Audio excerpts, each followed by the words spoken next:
All right, Maria, thank you. As tensions grow in the Middle East, many are wondering how Iran will respond to American strikes of nuclear sites over the weekend. Let's bring in our Elex Michaelson for more on what this means for the U.S., how it could impact your wallet. Alex, the first thing you think about, of course, here at home is safety, but this can also impact finances. The threat of closing the Strait of Hormuz, which 20% of the world's oil production, gas prices here in California are already sky high. Right. So one of the things that Iran is discussing and their parliament passed, which is closing the Strait of Hormuz, which is really important for oil production around the world, not only here in the U.S., but especially in China. A lot of experts, though, feel like Iran's not actually going to do that, in part because it would really hurt Iran to do that. And it would actually cut off a lot of their own funding. So that unlikely to actually happen, which is good news when it comes to your gas prices every day here. So let's talk about back to the security aspect of this and what could potentially happen here. What will Iran's reaction be? We have 40,000 service members there in the region.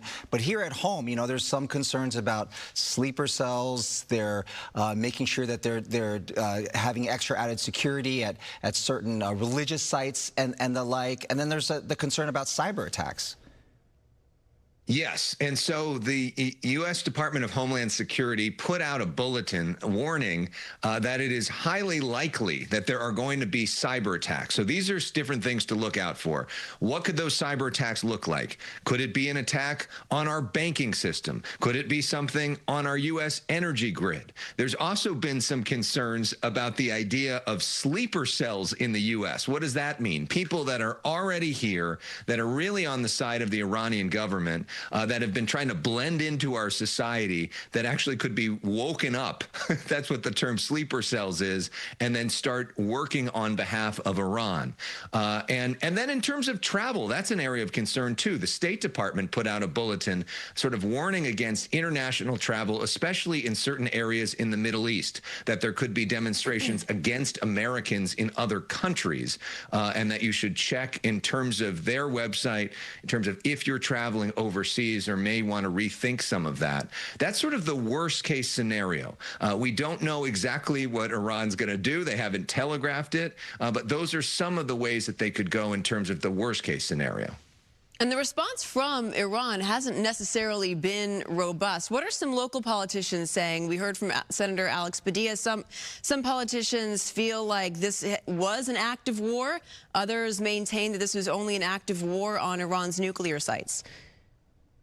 Well, right, and that's the line from J.D. Vance and the administration, that this was just an act of war on the nuclear sites. And so what we're hearing locally, especially Mayor Bass put out a tweet saying that an area of a special concern is worship sites. So here's what she said. Following the bombings in Iran, L.A. closely monitoring for any threats to public safety. There are no known credible threats at this time. Out of an abundance of caution, LAPD is stepping up patrols near places of worship, community gathering spaces, and other sensitive sites. We will remain vigilant in protecting our community. We have seen an increase in some anti-Semitic language that's out there. And so you'll see more patrols, especially near Jewish temples in the days ahead, because Israel is so involved in all this. There's concern that our Jewish community could be targeted with all of this. Now, that's, again, worst case scenario. Best case scenario in all this is what the administration is saying